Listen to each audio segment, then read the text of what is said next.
Hey everybody, this is Retrokid Reviews doing my best Chris / RE8, I think, Ethan cosplay for this long overdue video game review. Yes, it is a video game review, and it's technically my sequel to the RE3 remake retro tutorial I did, I think, a year ago. Card to that, in case anyone was wondering. For those who don't know, who are new to my channel, I do not capture gameplay of any kind. I'm just going off the cuff, spoilers-ish review vlog of what I've actually played, versus what I'm probably planning to do nerf-wise, in general. So yeah, Resident Evil 8, before we get to that, my thoughts of 7. Never did a review, again, like I said previously, like this very, minute, I don't capture any at all video game gameplay. I'm not a Let's Player. I have seen the legacy of those Let's Plays, and, the legacy that is Jack Baker, and all of his memes, and welcome to the family, glory. So, yeah, it's basically, kind of big and a really cool, fun game to play. I did play, like, it a couple of times, over the course of the last couple of years, to get ready for whatever would be the new entry at the time, before all the 8 related news. I think speaking of 8, I also did a retro editorial if anything was going weird or sideways with the trailers. Thankfully, as far as marketing goes for that, I was completely swerved, or I guess what the nowadays equivalent is basically subverted. So like good things afoot. If any flashes are coming from my computer over here, is mainly because I'm sitting through multiple streams who have been getting already balls deep into the game, one of which is Sphere Hunter. Susie already did a non-spoiler review, so this will be I will talk about the major plot of the game going forward, but let me just get all my recommendations out of the way for people I think you guys should be watching throughout this whole new era of Resident Evil games. First and foremost, like I said, Sphere Hunter and Resident Evil, they basically do a deep dive of lore, even into like the side games, like even the Revelations timeline. So it's kind of along those lines. New into the game, I've been recommending behind the scenes. Now I want to do for real. Snapcube. Yeah, Penny's also doing a playthrough. Actually, she just finished her playthrough for RE7 and lead up to 8. She had a fun time with it. She's been wanting to do it as a Halloween Let's Play for years. Got around to do it with Chase, another clown. I think his channel's Clown. I was like, be wrong there. Also has a Twitch. As of this recording, I sat through his stream last night, and apparently he found stuff in 8 that I need to find. So completion is gonna have a lot of fun. Anyway. Also speaking of, I'm almost certain the completion is, and again, pick your poison of like YouTuber. They're definitely gonna talk about this game because, for once in probably a long while, this is a good rebound after 3. Now, for those who also saw those videos that I made, I did try to defend as much as I could with Resident Evil 3, mainly because it was tied to me the most, because it was the first game of the franchise I was genuinely afraid of as a kid, and started the slippery slope of basically hating every single Resident Evil movie. And there is a bit that does remind me of Paul for a bit. Well, that's later down the road in spoilers. Also, if everyone's here after my Invincible back half review, congratulations, you know that I can now finally do chapters. Turns out it's not a verified feature. Good news for my stream. And, yeah, I'm sorry for the one-handedness. I'm not trying to, like, symbolize Ethan every time he got his hand chopped off in 7 and 8. Oh, yeah, that happened again. Won't explain that thing. It's like a list of, like, sequences you can barely remember. So, with all that said, if I was reviewing 7 when it was new, instant, like, 9.5 out of 10 if it was new. The only reason why I would hold it back from a 10, again, when it was new, I would be waiting on the DLC to explain more of the ending. Now that it's been 3 years and those DLCs came out, individually they're all good. The one I go back to the most, ironically, is the Not a Hero DLC, because I'm a huge Chris guy. I liked him since 5. I know he's been around the franchise since the first game, and basically stole my heart when he came. Well, actually, not my heart. That's Leon. If I had to share myself right away, I'll take Leon. He's more tactical than Chris. Chris, however, boulder punched the shit out of Wesker in 5. This is spoilers from a bunch of games like 2 console generations ago, so please play them yourselves. I think they're still available on the store, either PS5 or PS4 proper. And also, I did play 8 on a PS4. I'm gonna get a PS5 soon, thanks to basically how insane the RE engine is. Again, it is a huge step up. It's a big graphical overhaul than they did last year with Resident Evil 3, and the year prior to that with the RE2 remake. Basically, it's a great engine. It's going to help Capcom out for a very long time, probably for another console generation, given how very much it's still, even 3 years on in its infancy, this entire new engine is. What I will say, as my only negative with 8, is that it really didn't need yet another multiplayer. I am going to play the ever-loving shit out of Mercenaries. Cards of that trailer, in case anyone wants to know what the Mercenaries mode's like. It's basically their arcade mode. It's really cool. You get it after beating the game. Not really much of a spoiler, because, again, you're here for the story. My thoughts on Ethan, he's a good character. He's a great guy. Apparently he's a decent, I guess, long con plan that I think Capcom was doing since 6. And we'll get to that very soon. For right now, I've played this long enough. My quick thoughts on Lamy Dimitrescu, aka Lane Dimitrescu, however you want to spell or pronounce her. The tall meme lady. She's the first boss. Yeah.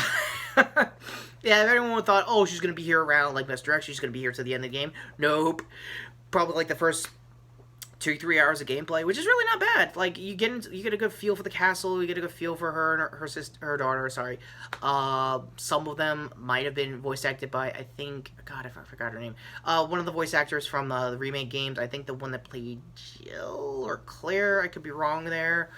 But yeah, speaking of which, I think another early scene is a lot of returning Resident Evil voice actors from 7 to remake actually showed up from, like, I think what you saw in the trailers when the entire family was doing that prayer, then they immediately get ambushed by a bunch of Lycans. I didn't say that. I didn't say werewolves. I meant they called themselves Lycans. So for those who remember the days when I was doing Underworld reviews, hi. Yeah, that's a hell of a deep cut, Capcom. I gotta give you that. So yeah. Like I said, I'm also on Nerf channel, so I've been pondering what type of blaster that basically feels like Ethan. Like, definitely, this is the kickback. This would definitely be Ethan, like, back in 7. I think now, I would say it would be, like, the quad rod, because, like, his starting pistol is kind of, like, not leather wrap, but, like, bandage wrap. Very tactical, builds over time. The gameplay's also, by the way, great. You can tell he's definitely had some training in between the games.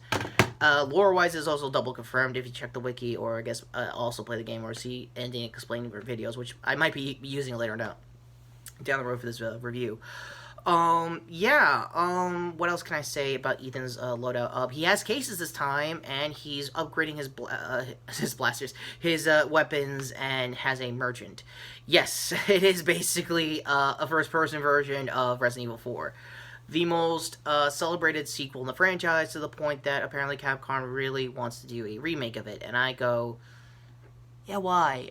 Yeah, I'm not the only one who probably talked about it. I think Godzilla Modenez, if I got his name right, I mentioned him before in the past. He made a whole video essay explaining why they really shouldn't, and just, you know, focus on, like, I don't know, Code Veronica, or if you really want to, in my opinion, and Nemesis as well, which I kind of branched off of.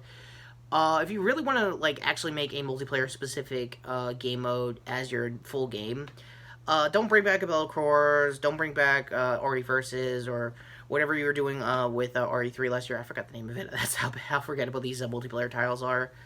How about Outbreak? I've heard nothing but good news of it. I think much like RE7 and 8, I think it was a first-person game. I could be wrong. This wasn't their first foray, aside from 7, into the first-person realm. It would be weird to see, but it'd be cool if they either remade that, or, like, everyone else is also saying along me, Code Veronica, because, wow, that game is janky, despite the tank controls. It's a little bit faster than 3, if anyone remember the old school days of those game mechanics, but you're not here for nostalgia, hence half my channel's namescape. You want to know about the plot, you want to know about the Rescue, you want to know about, basically, how I'm going to probably do this. For first and foremost, Ethan doesn't show his face. That's kind of been a running gag throughout, I think, 7, and to the point in, like, the early chapter, when you see him at his house with Mia and everybody, it's like, you really couldn't, like, do a face reveal with the wedding photos, or his kids, like first birthday and stuff like that. It's weird, it's cool, I guess. Also, if you explore the house enough, there's a bunch of like deep cuts to like previous characters. One of them that got me interested was Joseph Kendo. For those of us that don't know that much into like weapons lore of the RE franchise, I highly recommend Kendo's Gun Shop. That is an actual channel and I think an Instagram account. Card to when he was doing a full video essay explaining the history of that sorry, again, I want to call it a blaster. That weapon throughout the course of the series, and how it changed to what I think Ethan had in 7. And getting back to my Nerf, we'll get to spoilers in a minute, because wow, Chris really should have explained his stuff better. This is the Fortnite SPL. I've been trying to do usual mods. I did an air restrictor mod. I want to do a spring mod, but what I want to do now is turn this into a Samurai's Edge. But not just any Samurai's Edge. I want to make it what if Ethan was in Stars kind of vibe, and then engrave it with everybody from Chris to Leon to even on the hand grip. I want to put the Stars logo here. And since this is, as of this year, this is the 25th anniversary of the Resident Evil franchise. By the way, congrats for 25 years, Capcom, on that one. I'm not going to lie on that. Put that engraving there, or at least, like, find a way to, like, edge it, or, like, I guess, carve it. Because if I can't carve it, I'll probably, like, draw it up or something. Or paint it around it, I don't know. And again, also, I think, another thing about the Samurai's Edge, the prototype models had, like, a blue, barrel kind of vibe. I might want to do that and a bunch of other things. Again, this might be a separate video for another day. This might be, like, a bonus editorial for just Nerf in general, and how I don't know why Hasbro hasn't really gotten into basically making Nerf blasters, for the Resident Evil series, because they could have made a lot of money out of it. Balls in your court, Avenger Force, and then all of his all the other competitor companies, third party or otherwise, that want to jump into that, go ahead. We'll mod it, no matter what, honestly, as far as being a Nerf fan. One of my old I think my old monikers was Nerf Fan 16 or Nerf Fan 16. Either way, that's how it was. Anyway, plot. I'm coming off of a decent amount of sleep and 2 days of playing the game first try, so I'm gonna not remember every single detail. So I'll just bracket it to all the boss fights. The one I liked the most, ironically, was the second to last one before you go after the main boss, Mother Miranda. Heisenberg. He was actually a really good, interesting character, and a good boss, too. What I don't agree with is his level, his tomb, castle, whatever you want to call, basically, his map. It's the longest map out of the franchise, out of the game. You get lost pretty easily. Then again, this is my first rodeo with it. I could be wrong. Puzzles are easy, but it does expend a lot of ammo. But the good news, as far as like resource management goes, they are very forgiving on like even 7 back then. There wasn't really much to work off of. So yeah. The fucking boss I hated the most was, I forgot the guy's name, so wiki down below. Their fish monster. Yeah. Staple of the franchise, they do have a fish monster. The only thing that was a bit of a hiccup is that it didn't really use a new weapon to kick his ass, or I thought that would be a level where I get the grenade launcher later on. It turns out it's like another trophy within a trophy. Thankfully, it's an in-game, like, hiccup for the campaign, not like a I gotta buy it later kind of vibe. Like, I think the remakes have been doing is if you can't grind it naturally when you do completions for most of the campaigns, so there's that. Speaking of RE3, comparing it wise, they did bring back their in-game marketplace, in case you want to be harder difficulties, it gives you more coins, stuff like that. I think I might have mentioned that when I did the RE3 review, so there's that. So yeah, the best, ironically, is the Lady Dimitrescu boss battle. I won't give into huge spoilers on how she transforms into her final form and all that stuff. It's a good sequence. You do get your money's worth out of a meme that they didn't want to make a meme, but yet got enough traction and enough marketing off of that alone. Congratulations again to the entire dev team and voice acting team throughout every languages. You guys did what you could with the material, especially for everyone that got mocapped. They looked like they had a fun time making those scenes, as you do in the games industry. So I'm not a games journalist, I'm not a games channel, like I said earlier on in this video, but I can tell that they were really taking their time with this one, and they really showed. So yeah, so back on to my final thoughts on Ethan as a character. He was good. He was an awesome character. The only thing that's like a joke now, hiccup now, is basically a face reveal. And then he died. Now, for some, that's weird because he technically lost his hand, had a lot of blood loss, and Jack kicked his ass, so it kind of confirms something everyone kind of already thought a long time ago. This is where I start putting the ending explainer video. They'll go into more depth with me, but the main point is Ethan is technically a BOW, for those who don't know that kind of lore terminology, bioweapon, long story short. Except he's self-aware, like a half-human kind of thing. Again, parallels to, like, Overlord. Not Overlord. Underworld, yeah, they had hybrids too. Some were cool, some can de-transform to other things like that. And some were like Ethan, who didn't want to do this to begin with, and it's kind of understandable. Also, before we get to the rest of the ending, I will say the puzzles were actually not bad. Again, there was only one I had to brute force, which was, I think, again, like I said with the fish guy, it was like a chase sequence, but then I had to like do a puzzle while getting chased by him. It was like, you'll know it when you see it. It's the one that hit me up the most. I got the most game overs for casualness, because again, I am a huge, I respect the franchise, I just don't go hard into the difficulties. I did casual mainly to get in time for this review.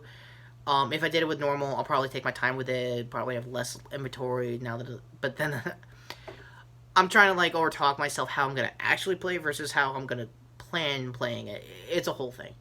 Anyway, starting aside, the rest of the ending is actually pretty cool. Chris had a better explanation to why he killed Mia. That was another thing I mentioned in, I think, the RE8, I think, trailer when that dropped last year. Turns out it wasn't her.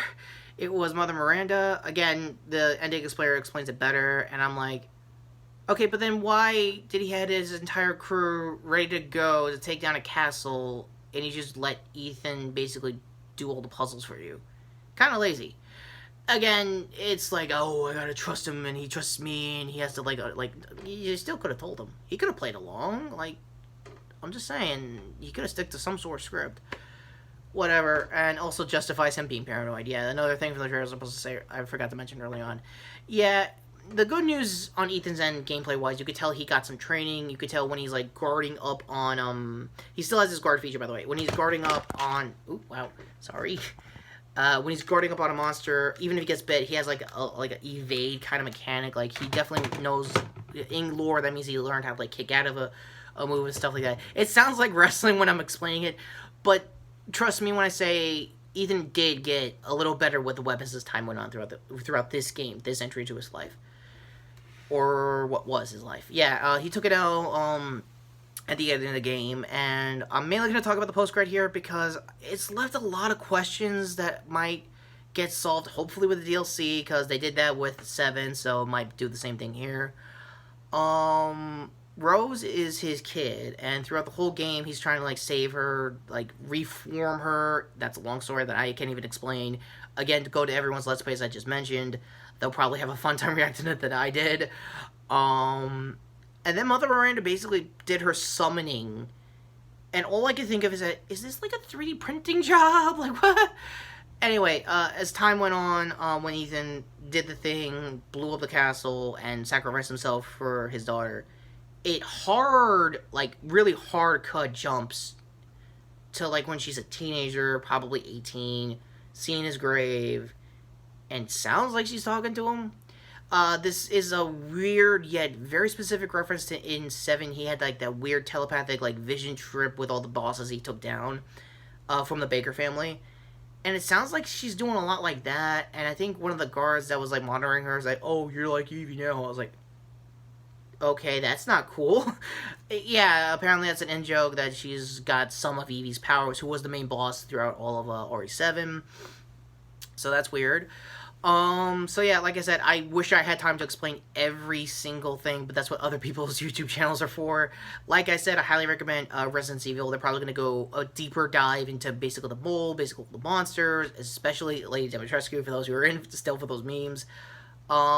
And personally, like I said, I will try my best to finally, and I know I said this with every time I do, like, I get inspired to do a Nerf mod, but I really want to, and my final card is to when Wacom did his, or Luchador did an RE4 mod for Star Wars Blaster. It's kind of like this, like it's an internal mag kind of vibe, and I really want to do that. I might base it off of that. I think the short mags can represent, like, I don't know, when it goes full auto. I want to also see if I could convert it to full mag, basically like the Aeon Pro. So if nothing else, I might just repaint the Hammer Pro if this is way too complex to do what that was doing. So, hopefully plugs for Nerf stuff aside. Oh, yeah, by the way, there's also going to be Nerf news, hopefully tomorrow. As of recording this, I'll try to do that. Because turns out Adventure Force said, let's just dump a bunch of blasters that people might actually be interested in. And the one everyone is interested in is a Conquest. Not Mortal Kombat Conquest. Again, I am going through the series. I legit actually am. I might do a retro review, given how invested I am at this point. After that, who knows. Also, this is also supposed to be my Falcon and Winter Soldier review, but yet again, my stupid Amazon camera struck again on the memory card. So I'll do a pickup with, hopefully, Red Rob, who helped me out with that review, so that might drop hopefully later in the week as well. That all finally been said, should you actually play Resident Evil 8? If you're a casual fan of the franchise, I highly recommend you start with 7, then 8. If you don't play 7 before 8, they have an explainer video of what's happening, so you get an idea of Ethan and everything. It's better if you played the games, that you get an idea of what you're doing. I got the deluxe edition. Usually this is the part where I explain, did I get the standard edition? No. I went all in because I actually loved a lot what they were selling. They give you the Samurai Edge Albert edition that he had in 7. A keychain from one of his figures he had to destroy throughout the entire game, and I think even a Mr. Raccoon for the shotgun. I might have to redo that when I do my standard playthrough, or probably hardcore. And before we get to the end cards, my final rating, a solid 10. It is a solid 10. Again, there is a little bit of a few shortcomings when it comes to the plot's ending. After that, there's really not much. Like I said, I got this deluxe edition, so there's a lot that if you do that, it also gives you a jump to next gen, whichever version you get, either Xbox One or Series X, or in my case, PS4 to PS5. Hopefully, I finally get a PS5 sometime between now and the next couple of months, so I can finally see Lady Dimitrescu in all her glory. And all I'm saying is, I mean, she just reminds me of Mila. I think I got a lot of lag from this from the last time I talked about her, but she just reminds me a lot of Mila, and still does. But now it's Mother Miranda. Now it's my beefs with the movies aside. Please play the game. Yeah. So hopefully I got everything I said out of the way. End card's finally coming up to my previous video here, which was my Invincible short. Had no idea that actually was a meme, and that it took off. So for everyone who became new subscribers thanks to that video, hi, this is what I normally used to do. So before I just basically was meme chasing for shorts. Sorry. Other hand here to my other previous video, if Ethan had Stars memorabilia, I really should be getting Stars merch, honestly. Shirt here to sub the channel. Normally I just point wherever the bell is. I'm just gonna shoot that for you guys, because, oh yeah, it turns out there's a bell puzzle. So if you do the bell puzzle and hit the notification bell down below, you'll probably get some more Nerf-related content and various other things I do here for the channel. Hopefully an update if this actually goes through being my own version of a Samurai Edge. Spoilers, maybe? I don't know. So with that all being said and the final shots out of the way, thank you for watching, and thank you Capcom for 25 years of a really well-deserved franchise, and for Ethan, you did what you could, and your story is over. But for Rose, who knows? Maybe a DLC? Who knows?